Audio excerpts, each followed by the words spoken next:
Hey everyone, ready to unlock some serious money smarts. Today we're going deep on a topic I think we all wish we'd learned sooner. Managing money across those crazy different stages of life. Our guide for this adventure is a course guidebook from the Great Courses. It's called Money Management Skills and taught by Professor Michael Fink. It's like getting that insider's view of the financial game, understanding the rules, the strategies, heck, even the psychology that drives it all. I like that.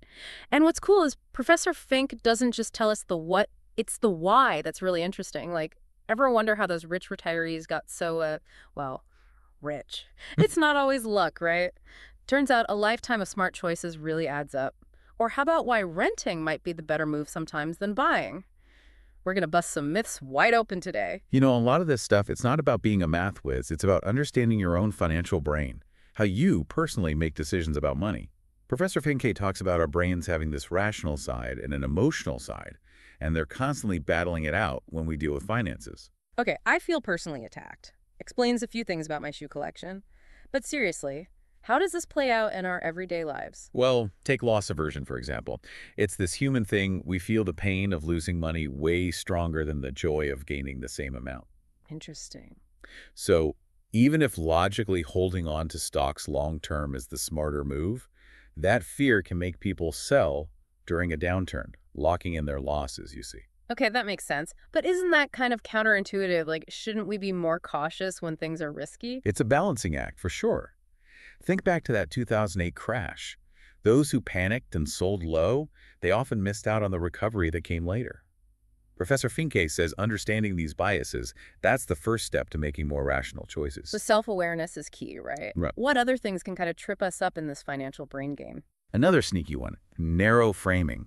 It's like having tunnel vision. We get so fixated on one part of a decision and miss the bigger picture. Say you're buying a car. That new car smell can make you overlook the long-term cost of that loan, or how much that monthly payment will actually impact your budget month after month. Right, right. Okay, so slowing down, zooming out, that's important before big decisions. Precisely. And then, of course, there's the classic procrastination, the enemy of any long-term financial plan. Professor Finke talks about how easily our rational side, that prefrontal cortex, gets overwhelmed, especially in high-pressure situations. Think about being at a car dealership, all those sales tactics. Oh, yeah. I totally see how that works. They make you think that impulse buy is the best decision ever. Exactly. But you have the power to step back. Take your time, assess the situation objectively. Don't let those emotions run the show. Okay, so knowing these biases is half the battle, but how do we actually put this into practice? Like, how do we manage our money across different life stages? Is there a framework for that? There is. Life cycle theory, it's like a roadmap for your financial journey. One of the big ideas is permanent income, the average you'll earn over your working life. The theory suggests that to be the happiest, your spending should be pretty consistent each year, even if your income isn't. Okay, so maybe if I have a big windfall year, don't go blow it all at once. Right. Not if you want to avoid those lean times later. See, early in your career, you might borrow for things like education. That's necessary. But as you earn more, you got to ramp up those savings. Even things out, prep for retirement. Smooth out those peaks and valleys. Makes sense. Like, knowing winter is coming, gotta stockpile those resources. Professor Finke also mentions education being a big investment, right? Huge investment. Education shapes your earning potential, of course. But there's another interesting piece here. It's this idea of marginal utility. It basically means the more money you have, the less happy each extra dollar makes you. So early on, when you're young, a small dip in spending now, say for insurance, that might be way wiser than a huge drop later if, something unexpected happens. Makes sense to me. It's like, I'd rather have a boring insurance premium than a massive medical bill that wipes out my savings. Speaking of building savings, I think it's time we tackle investing. The supposed key to long-term wealth. Let's do it. But before we jump into stocks and bonds and all that, let's break down some basics everyone needs to grasp. Liquidity, risk, and that all-important risk premium. Yeah, right, break it down for us. So liquidity, think of it as how easily your assets can become cash without losing value in the process. Cash is king, right? It's the most liquid. Real estate, on the other hand, less liquid. Selling takes time. Okay, got it. Financial wiggle room. What about risk? Risk is the chance your investment could lose value. Higher potential return usually means higher risk. That's the classic trade-off. And the risk premium, well, that's the extra return you'd expect for taking on that risk. It's a reward for bravery in that wild market jungle. Exactly. But how do we manage that risk? That's where diversification comes in. Don't put all your eggs in one basket, right? I've heard that one before. It's the golden rule. Spread your money across different assets, stocks, bonds, real estate, the whole shebang. Reduces the chance of everything tanking at once. Professor Fink uses a great example. Imagine you've got a portfolio with just TWO stocks. If one crashes, you're in trouble. Diversify, and that single stock's impact is way less. Ah, I see. So even if one investment has a bad year, the others can help balance things out. Exactly. It's your buffer against those market swings. No one can predict them perfectly. And here's Mythbuster. Those actively managed funds, where a pro picks your investments, they don't always beat the market. Index funds, which just track a specific market, often do just as well or even better. And they have lower fees. So keep it simple. Keep it diverse. Bingo. Investing is a marathon, not a sprint. Pick those low-fee, diverse index funds, be patient, and don't panic when you see those short-term dips. Future you will be thanking you. This is making me think I need to reevaluate my own investing strategy. But before we get too ahead of ourselves, let's demystify some of these financial instruments, all those terms that can make my head spin. Let's break it down, starting with liquid assets. These are your first responders, money you need on hand for daily life. Those unexpected bills that pop up. So like checking accounts, money market accounts, those online savings accounts everyone's buzzing about. Yep. Each has different levels of access and interest rates. Checking's most accessible for everyday stuff. Money market, high-interest casts. Those might limit withdrawals, but give slightly better returns. Trade-offs. Finding that sweet spot between easy access and earning potential for your cash. What about mutual funds? Those always felt kind of mysterious to me. The mutual funds are like a one-stop shop for diversification. Instead of buying individual stocks and bonds, you're buying a piece of a fund that owns a bunch of them, managed by a pro. So even with a smaller amount of money, you get instant diversification. Kind of like buying a curated collection instead of picking out each piece individually. Exactly. And then, of course, there are stocks themselves. Now things get exciting. Stock's the heart of all the action, right? They can be. With stocks, you're buying a teeny slice of ownership in a company, hoping it grows and profits, of course. But hey, if the company tanks, you could lose.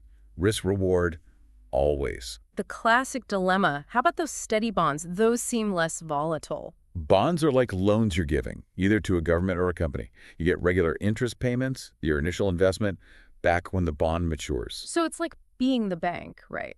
But maybe lower returns than stocks? True. Bonds are generally considered less risky than stocks, especially government bonds, but the returns are usually lower as well. They're about balancing your portfolio, creating that steady income stream. So are all bonds created equal, or are there different flavors? Definitely different flavors. Professor Fink highlights how bonds come with different features. It depends on the issuer, the maturity date. That's when you get your principal back. What should we be looking out for? Longer-term bonds tend to have higher interest rates, but they're more sensitive to interest rate changes. It's a thing called duration. Longer duration, more volatility, prices go up and down more as interest rates move. It gets technical, but something to consider when you're building that bond portfolio. Okay, more to bonds than meets the eye. Definitely.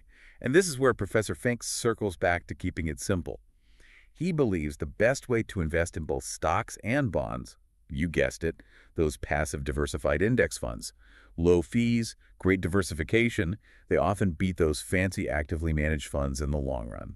So build the foundation with index funds, maybe add some spice later on if you want, but let's be real, investing isn't the only thing we need to talk about. Credit, it's a helpful tool, but man, can it be a source of stress. That's a double-edged sword, that's for sure. It can help build your financial future, but lead to some serious trouble if not handled carefully. Understanding interest rates, those sneaky fees, and the dangers of carrying a balance, that's key. Let's start with those little plastic rectangles that rule our lives, credit cards. I have a love-hate relationship with them. Super convenient, can help you build credit history. But they can be a slippery slope to debt. Professor Fink really emphasizes using them strategically, paying off that balance every month to avoid those crazy interest charges. Easier said than done sometimes. How do these credit card companies even make money? Is it just the interest? More to it. Think interchange fees. Every time you swipe that card, the merchant, they're paying a small fee to the credit card company. So even if I'm being good, paying off my balance, those fees are still happening behind the scenes. Yep. Often overlooked cost of using those cards. So being mindful of your credit card usage, that's key. Professor Fink suggests limiting the number of cards you have reduces temptation, simplifies things. Good advice. Fewer cards, fewer chances to overspend. What other tips does he have for managing those credit cards?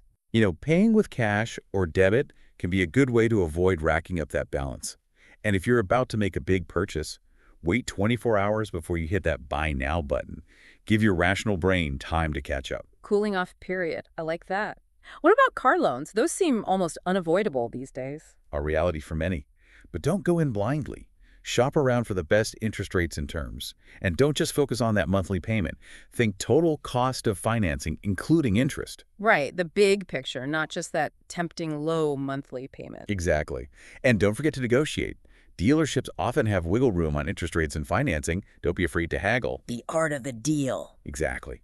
Now, how about we talk about that mysterious three-digit number that holds so much power over our lives? The credit score. The credit score. I know it's important, but kind of intimidating. So, higher score means lower interest rates, better loan terms, right? You got it. A good credit score can save you a ton of money over your lifetime. Professor Finke explains that building and maintaining good credit, it's all about consistency. Paying bills on time, keeping credit card balances low, using credit responsibly. Like building a reputation, consistency and reliability are key. So it's not just about avoiding debt, it's about using credit well to build that good track record. Makes sense. Now, what about another investment that's crucial for so many people? Education. Huge investment. Professor Fink really encourages us to think about it through that lens. Consider both the costs and the potential rewards. Yeah, it's easy to get caught up in the gotta go to college mentality without thinking about the return on investment. But how do we actually assess that? Professor Fink highlights a bunch of factors that contribute to that education payoff. The skills you develop, the career you choose, even the reputation of the school you attend. So it's not just any degree, it's choosing the right field, the right skills, having a plan for how that education translates into a career. Precisely. And then, of course, financing education, that can be tricky. Professor Fink goes through all the different options, scholarships, grants, student loans, those savings plans like 529s and covered L accounts, the ones with the tax advantage. Right. Lots of options. Definitely something to research carefully. Absolutely. And he also delves into those federal student loans, the different types, their terms and conditions, strategies for managing that debt effectively, because navigating student loans can be a real beast. No one wants to be saddled with student loan debt forever. What are some key things to keep in mind when we're choosing how to finance our education? Professor Fink really stresses thinking about that potential return on investment when you're making those financing decisions. Yeah. What are your career goals? What are the average salaries in your field? Weigh those costs of education against your future earnings. Be realistic. Okay, so strategic, realistic about that education investment, not just chasing a degree without a plan. This is really making me think about my own education decisions in a new way. Never too late to apply these principles. Now, how about we tackle a topic that's both exciting and kind of scary, the roller coaster of homeownership. Okay, unpack that one for us. It seems like everyone's always debating rent or buy, rent or buy. Professor Finke helps us break down the economics of it all, right? He does, and he encourages us to look beyond that emotional pull of owning a home. Think about your lifestyle, your financial situation, your personal preferences. Do you need the flexibility of renting?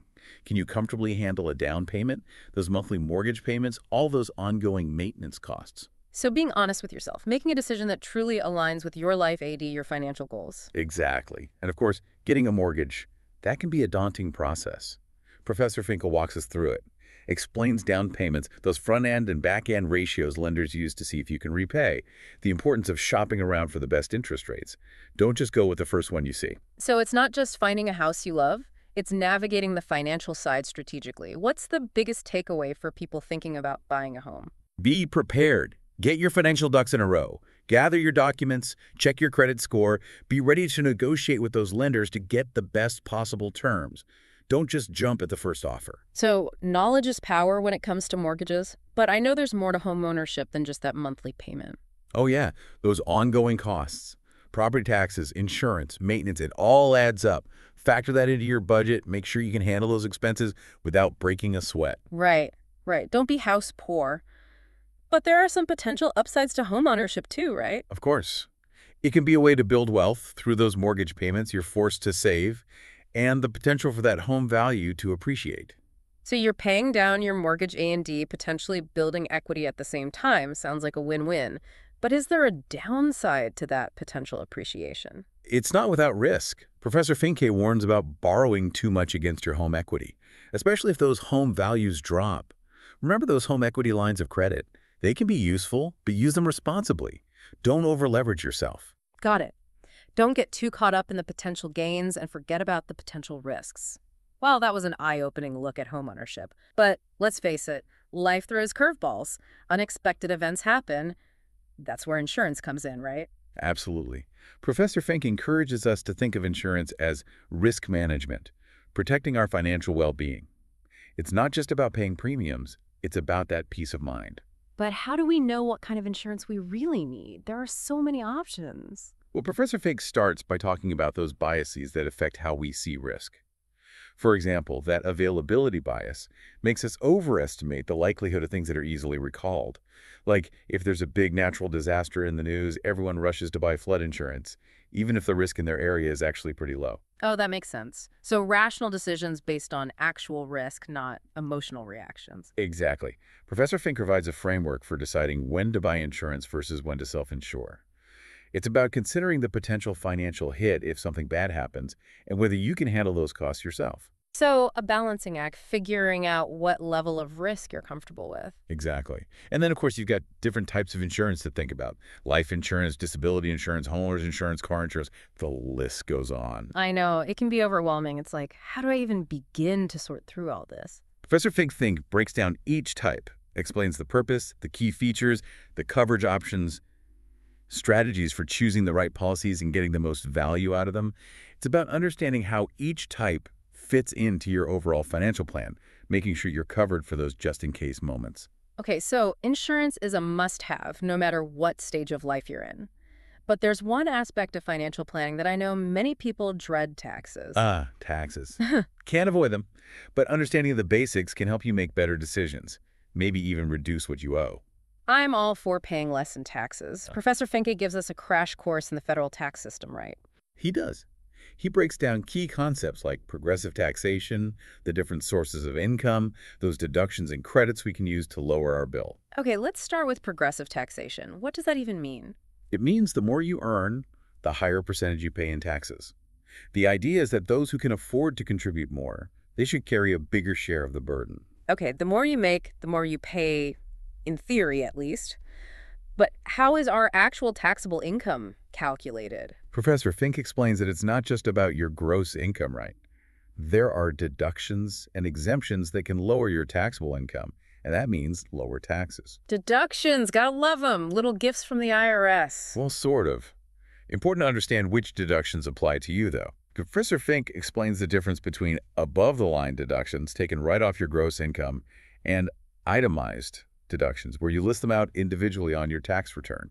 Choosing the right deductions can make a real difference. So knowledge is power. Gotta know the rules to play the game. Exactly. And then there are those tax credits, which directly reduce the amount of taxes you owe, dollar for dollar. Even better than deductions. What are some common tax credits we should know about? Professor Fink highlights some big ones: the child tax credit, the earned income tax credit. These can offer significant relief, especially for lower income families. So there are ways to make the tax system work for you, not just against you. Exactly. He emphasizes staying informed about those tax laws and regulations. They change all the time. And if you've got a complex situation, it's always smart to talk to a tax professional. Great advice. Now let's shift gears and talk about a topic that's super important but often gets pushed aside: saving for retirement. It seems so far off for some people, but it's never too early to start, right? Absolutely. The sooner the better. Okay. Professor Finkreese really emphasizes taking charge of your retirement planning so you can actually enjoy those golden years, not just worry about them. I'm all about enjoying my golden years. But with everything else going on in life, it's easy to procrastinate on retirement planning. I get it. But think about what you want your retirement to look like. What kind of lifestyle do you envision? What financial resources will you need to actually live that way? Okay, start with the dream and then figure out the logistics. But how do we even determine how much money we'll need in retirement? Professor Fink introduces this concept called the income replacement rate. Basically, the percentage of your pre-retirement income you'll need to maintain your lifestyle. So if I want to live like a queen in retirement, figure out what percentage of my current income will allow for that. Exactly. Calculating your income replacement rate helps you estimate how much you need to save to actually achieve those retirement goals. Makes sense. And what about all the different sources of retirement income? Social Security, pensions, savings. There are so many options. There are. Professor Fink dives into those different streams. Understanding how they work together is key for a solid retirement plan. It's not just about one pot of money, it's about having a diversified approach. Got it. So, multiple streams of income in retirement, that's the goal. But what about those specific retirement savings vehicles like 401k, IRAs? Those are the ones with the tax advantages, right? I hear about them, but don't fully understand how they work. You're right on the money. Those are the big ones. Professor Fink breaks down those plans, different types, contribution limits, and the benefits of that tax-deferred growth, which is a huge advantage. Tax-deferred growth sounds intriguing. It means your money grows without being taxed until you take it out in retirement, so more money working for you longer. Professor Fink says is starting early, taking advantage of any employer matching. So even small contributions now can snowball into something big later on. Absolutely.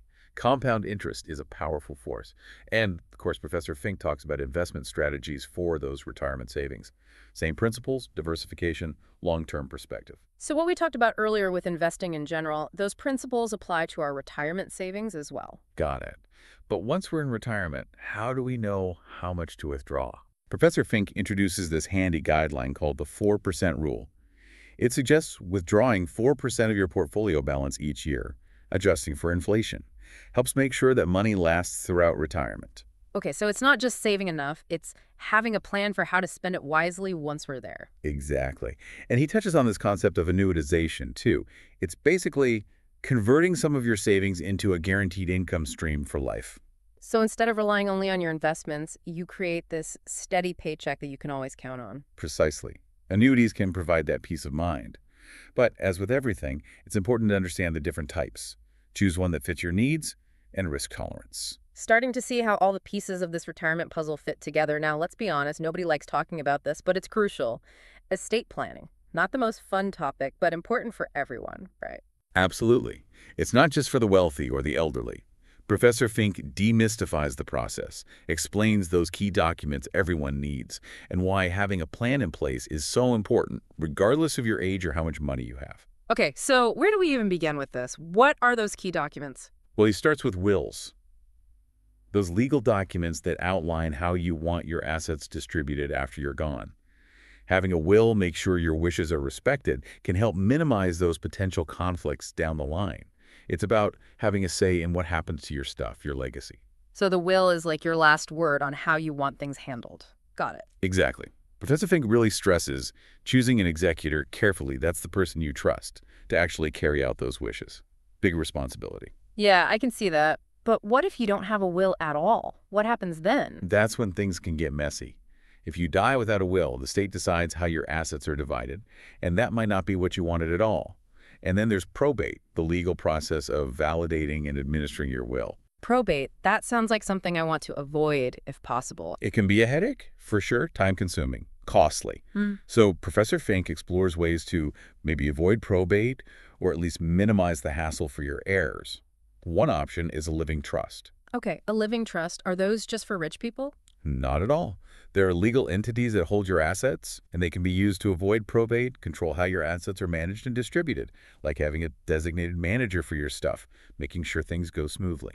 I like that. So it's about control, peace of mind, knowing your wishes will be carried out. Exactly. And then there are estate taxes, which are a concern for those with larger estates, but still good to understand how they work.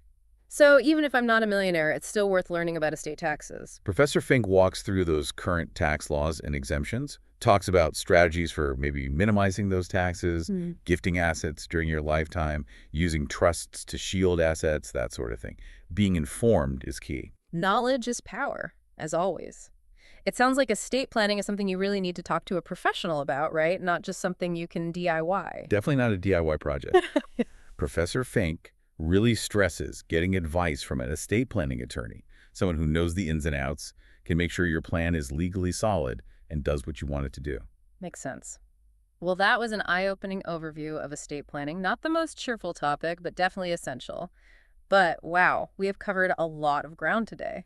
From how our brains work with money, to the ins and outs of estate planning. It's like Professor Fink's guidebook is a crash course in responsible adulting. The financial stuff, anyway. But how do we take all this information and actually put it into action? That's the million-dollar question. We've explored the different pieces. Now it's about building that master plan, a plan that brings it all together in a way that works for you. Okay, so let's get strategic. Where do we even begin with this master financial plan? Professor Fink says, first things first, get a clear picture of your income and expenses.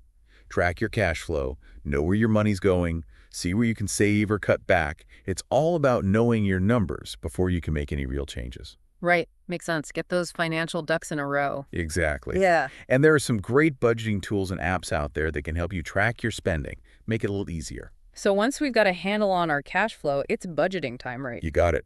Budgeting's about creating a plan for how you'll spend your money each month.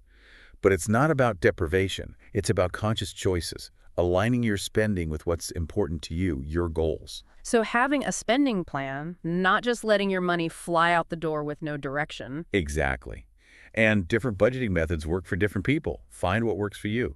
Professor Fink suggests setting realistic goals, making gradual changes to your spending habits. It's about progress, not perfection. I like that. What else should we be thinking about when we're putting together this financial master plan? Automate those savings. Set up automatic transfers from your checking to your savings or investment accounts. Build that nest egg without even thinking about it. Out of sight, out of mind. I like it. What else? Next up, the balance sheet. It's a snapshot of your assets, liabilities, and net worth. Okay, break that down. Why is a balance sheet? It's a way to assess your overall financial health. Assets are what you owe dubio, liabilities are what you owe WE, and your net worth is the difference between the two. So more assets than liabilities. That's the goal. You got it. Professor Fink emphasizes building those assets, reducing those liabilities, increases your net worth, improves your financial security. It's all about building that financial fortress, you know? I like that analogy, building that fortress. What else goes into this financial master plan? Then there's your investment policy statement.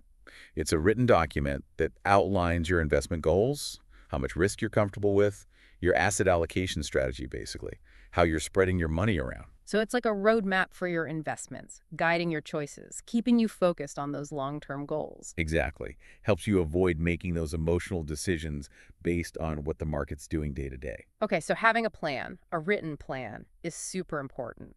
But Professor Finke also talks about the benefits of working with a financial planner, right?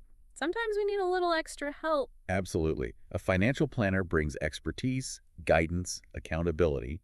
They can help create a personalized plan, navigate those tricky situations, keep you on track. Think of them as your financial coach, cheering you on. Sounds like a good idea, but how do you even find a good financial planner? There are so many out there. Professor Finke explains the different types, their qualifications, and stresses working with a fiduciary. That means they're legally obligated to put your interests first. So you want someone who's on your team, not just looking out for their own commission. How do you know if someone's a fiduciary? You can ask them directly and check their credentials, certifications. You can also look for referrals from people you trust. Do your research. Okay, so due diligence is key when choosing a financial advisor. Got it. But even with all the resources and advice in the world, ultimately, it's up to us to manage our money, right? It can feel overwhelming at times. It can. But Professor Fink reminds us that financial planning isn't a set-it-and-forget-it thing. It's an ongoing process. Life changes, goals change, you got to adapt.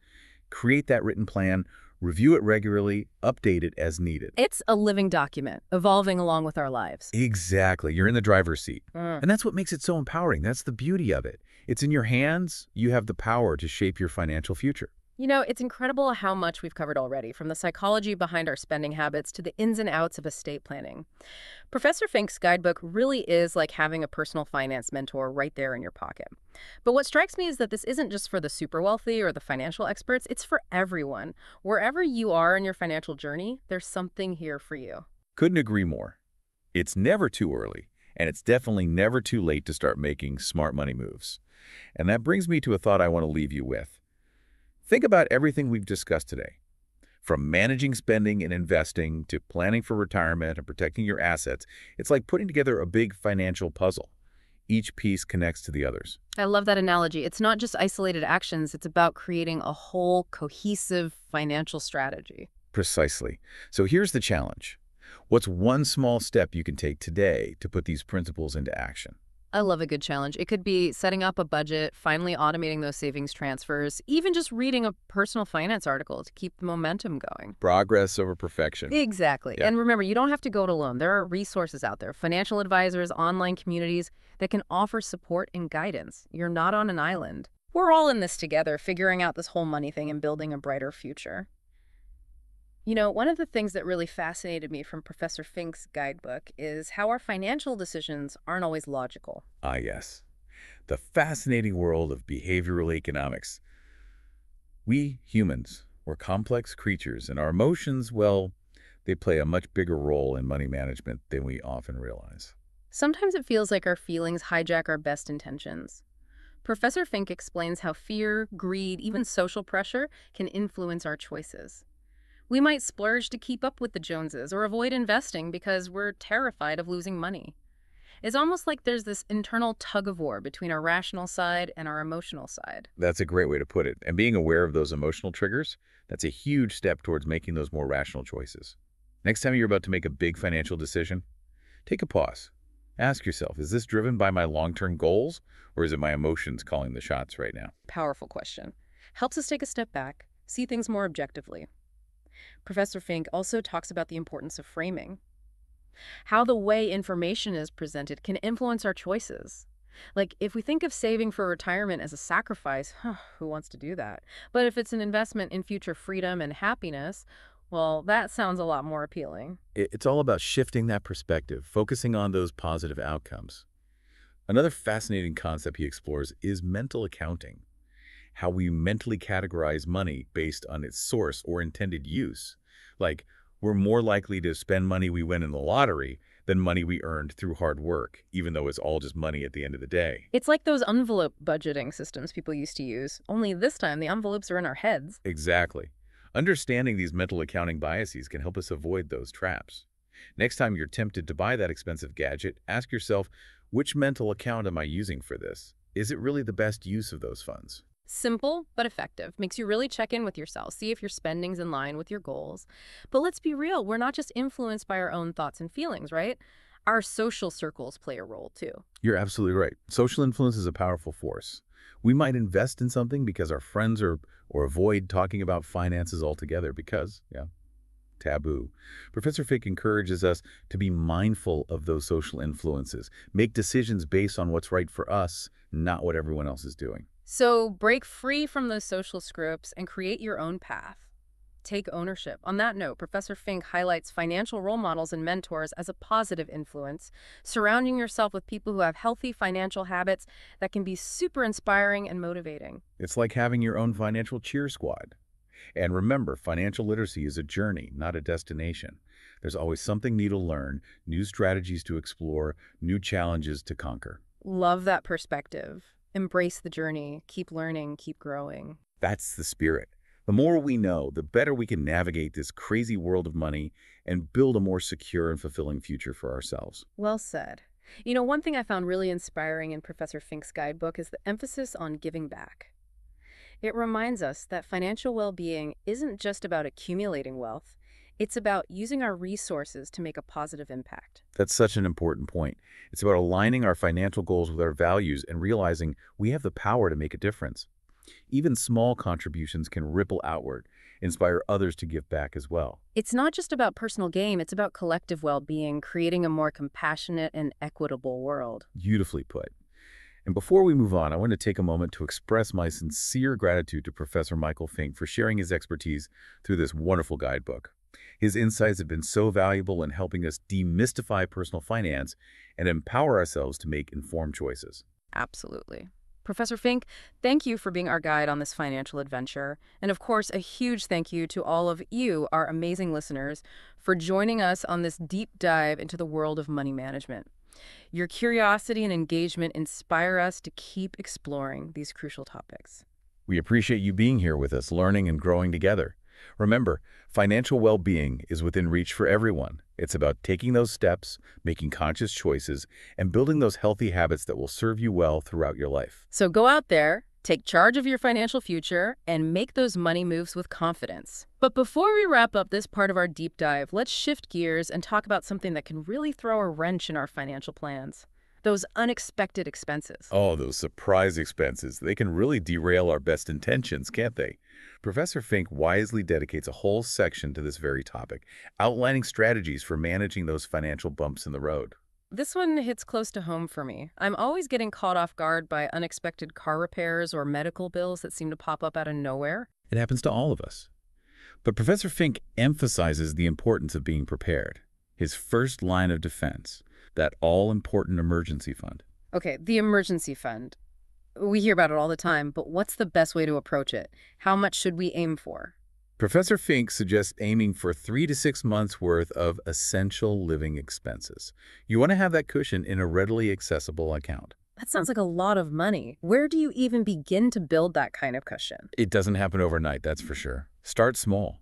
Even setting aside a small amount each week or month can make a difference over time.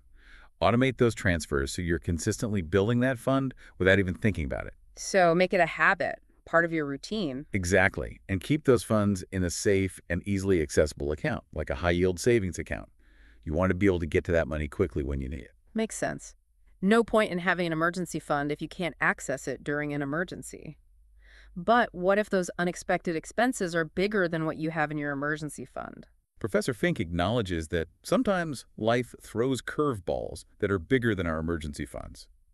He explores other options, like tapping into home equity through a home equity line of credit, or, as a last resort, using credit cards strategically. So credit cards can be a lifeline in those break-the-glass situations, but you have to be careful. They can be, but use them wisely and responsibly. Choose a card with a low interest rate and create a plan to pay off that balance quickly so you don't end up in a deeper hole. Okay, so prioritize that emergency fund. Use credit cards carefully if you absolutely have to, and consider that home equity line of credit if you own a home. Are there any other strategies Professor Fink recommends for managing unexpected expenses? He reminds us about insurance. We talked about it earlier, but it's worth repeating. Adequate insurance coverage can be a lifesaver when those surprise medical bills or car repairs come knocking. Right, don't skimp on insurance, it's worth the peace of mind. What about those expenses that aren't typically covered by insurance, like a job loss or major home repairs? Professor Fink recommends exploring other resources that might be available. Talk to your creditors, see if you can negotiate lower payments or a temporary hardship plan. If you need to, consider government assistance programs or look for community resources that can provide financial support. It's about knowing what options are out there and asking for help when you need it. Exactly. And remember, dealing with unexpected expenses can be stressful. But having a plan and knowing your options can help you navigate those challenges and minimize their impact on your long-term financial well-being. This conversation has been so helpful. It's reassuring to know that there are strategies for dealing with life's curveballs. Absolutely. Building financial resilience is an ongoing process. It's about consistently making smart choices, learning from your experiences, and adapting as needed. Well said. Now, before we move on to the final part of our deep dive, I want to touch on something that often gets overlooked when we talk about money. The role of our mindset and our relationship with money. Such a crucial aspect. Professor Fink dedicates a whole section of his guidebook to this, exploring the psychological and emotional side of money. Our beliefs and attitudes can have a huge impact on our financial behaviors. It's not just about the numbers, it's about our feelings towards money. Why is that so important? How can our mindset actually affect our financial well-being? Professor Fink explains that negative beliefs about money, like feeling like there's never enough or feeling unworthy of wealth, can lead to self-sabotaging behaviors, like overspending, hoarding, or avoiding financial planning altogether. It's like those limiting beliefs become self-fulfilling prophecies. If you believe you'll never have enough, you might act in ways that keep you stuck there. Exactly. And the good news is, cultivating a positive and empowered relationship with money can lead to much healthier choices and greater financial security. So how do we actually shift our mindset around money? What are some concrete steps we can take? Professor Fink suggests a few practical strategies. First, become aware of your money scripts, those often unconscious beliefs and patterns we inherit from our families, our culture, or past experiences. It's like uncovering those hidden stories that are running the show behind the scenes. Exactly. Once we're aware of them, we can start to challenge and reframe them. He also emphasizes practicing gratitude for what we have, shifting our focus from scarcity to abundance. So appreciate what we have now, no matter how small it might seem, and focus on what's working rather than what's lacking. Exactly. And set positive, achievable financial goals that inspire you. So instead of just focusing on paying off debt, maybe frame it as achieving financial freedom or creating a secure future for your family. Exactly. Find what resonates with you and fuels that desire to make positive change. Professor Fink also talks about the power of visualization. Picture yourself achieving those goals. Feel those feelings of success and abundance. So it's not just about the practical steps, it's about creating a mental and emotional space where financial well-being feels real and attainable. Exactly. And finally, practice self-compassion. Financial setbacks happen. It's normal. It's not about beating ourselves up for past mistakes, it's about learning from them and moving forward. Beautifully put. Remember, changing your relationship with money is an ongoing process. It's about shifting your mindset, practicing new habits, and embracing that journey of growth and transformation. This has been such an insightful look at the power of our minds and the role they play in our financial well-being. I'm definitely going to be trying out some of these mindset strategies. That's great to hear. As we get ready to wrap up our deep dive, let's turn to a topic that's often overlooked: the importance of having a supportive financial community. That's an interesting perspective. We often think of personal finance as this solo mission, but connecting with others can make a huge difference. Professor Fink really emphasizes that sense of community. We're not meant to navigate this journey alone. Okay, but how do we actually build this supportive community? Where do we find those like-minded folks? Start simple. Talk to trusted friends or family members about your goals and challenges. Break down those walls, normalize talking about money. Exactly. And beyond our immediate circle, Professor Fink suggests online communities and forums dedicated to personal finance. Tons of those out there. People sharing their experiences, asking questions, offering support to one another. Great way to connect with people on a similar path, learn from their experiences. He also mentions local investment clubs or financial literacy workshops. So real-life connections too, not just online. Learning and growing together. Precisely. And for those who want more personalized guidance, he suggests a financial advisor or coach. That one-on-one support and accountability can be really helpful. It's like having your own personal financial cheerleader. Exactly. Look for people who inspire you, whether it's through their financial success, their generosity, or their commitment to sharing their knowledge about money. It's about finding those role models, those mentors who can help guide us along the way. And remember, building a supportive community is a two-way street.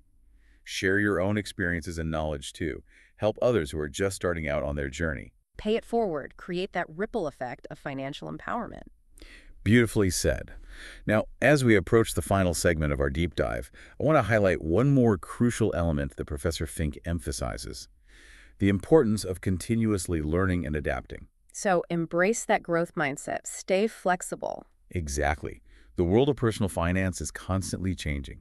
New tech, new investment strategies, the economy ebbs and flows. It's a lot to keep up with. It is. How do we stay ahead of the curve and make sure our knowledge is up to date? Make learning a habit. Professor Fink suggests subscribing to financial publications you trust, listening to podcasts like this one, attending workshops or webinars to expand your knowledge and stay current on trends. Be proactive. Seek out the information instead of waiting for it to come to you. Absolutely. Be adaptable too, willing to adjust your plans as life throws you curveballs. Life is full of surprises, right? Our financial plans need to be flexible enough to handle them. Exactly. Think of your financial plan as a living document. It grows and changes along with you. Professor Finke also encourages us to embrace technology. Use those apps, online platforms, whatever can help streamline your financial management. So many great tools out there to help us track our spending, automate savings, make investing easier. Tech can be a powerful ally on this journey. Well said. This deep dive has been incredibly empowering. I'm feeling inspired and equipped to take charge of my financial future. But before we move on, I want to acknowledge that everyone's financial journey is different. We all come from different backgrounds, have different goals and values, and face different obstacles. Such an important point. Professor Fink really stresses tailoring our strategies to our individual circumstances, embracing the beautiful diversity of financial paths out there. There's no one-size-fits-all approach to money. What works for your neighbor might not work for you. Exactly. Consider your own needs and preferences, your risk tolerance, your timeline, your goals. And he reminds us that comparing ourselves to others, that can be really harmful. It's so easy to get caught up in those comparisons, especially with social media. Everyone seems to be flaunting their perfect lives and their fat bank accounts. But it's crucial to remember that we're all on our own path. Absolutely. Focus on your own progress, celebrate your wins, and be patient with yourself. Mm. There's no right or wrong way to achieve financial well-being. It's about what works for you It's about finding your own rhythm, your own path. and embracing that journey every step of the way. It's a process of continuous learning, adapting, and making choices that align with your heart and your aspirations. This conversation has been so encouraging. I'm feeling much more confident and clear about moving forward on my own financial journey. That's wonderful to hear.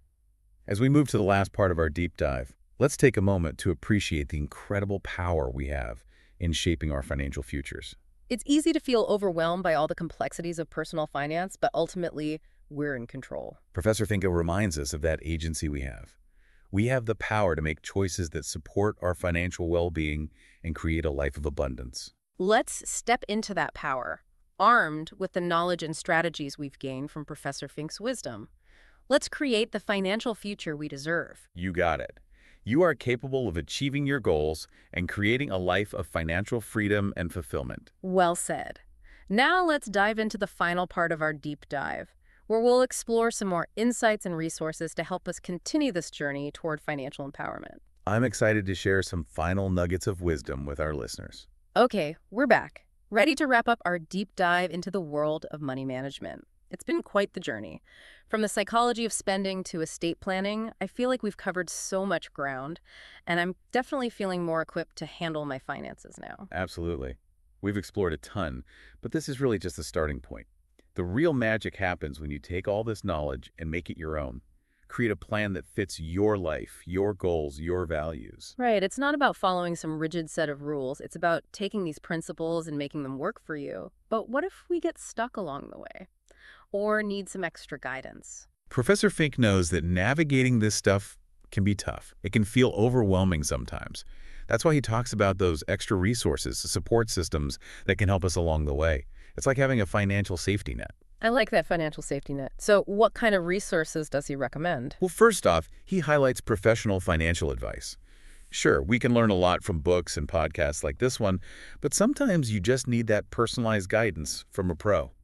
So when does it make sense to get that professional help? Professor Fink suggests considering it when you're dealing with more complex situations. Planning for retirement, managing investments, going through a big life change, like buying a home or starting a business. Those are times when an expert can really make a difference. It's like having a financial coach in your corner, guiding you through those tough decisions. But how do you even find a good financial advisor? There are so many out there, it's hard to know where to start. Do your research. Ask around for recommendations, check credentials and certifications, and look for an advisor who's a fiduciary. That means they're legally obligated to put your interests first, not their own. Okay, so you want someone on your team, not just someone looking to make a quick commission. Got it. But even with all the advice and resources out there, it's still up to us to manage our own money, right? It's a big responsibility. It is, but it's also empowering. You're in control. And Professor Finke reminds us that financial planning isn't a one-time thing, it's ongoing. Life changes, things happen, you got to adapt. Create a plan, review it regularly, make adjustments as needed. Think of it as a living document, always evolving. That's a great way to put it. So stay flexible, stay engaged with your finances. Exactly. It's a journey, not a destination. And remember, you're not alone on this journey. There are so many resources and communities out there to support you. So embrace the process, seek out those resources, and keep learning, keep growing, and most importantly, have fun along the way. This has been such an incredible deep dive into the world of personal finance. I feel so much more informed and empowered to take control of my financial future. Thanks for joining us on this journey. We hope you've gained some valuable insights and tools to make smart money choices and create a life of abundance. Remember, financial well-being is within reach for everyone. It's about taking those small steps, making conscious choices, and building those healthy habits that will set you up for success. So go out there and make those money moves with confidence. Until next time, happy budgeting, happy investing, and keep living your best financial life.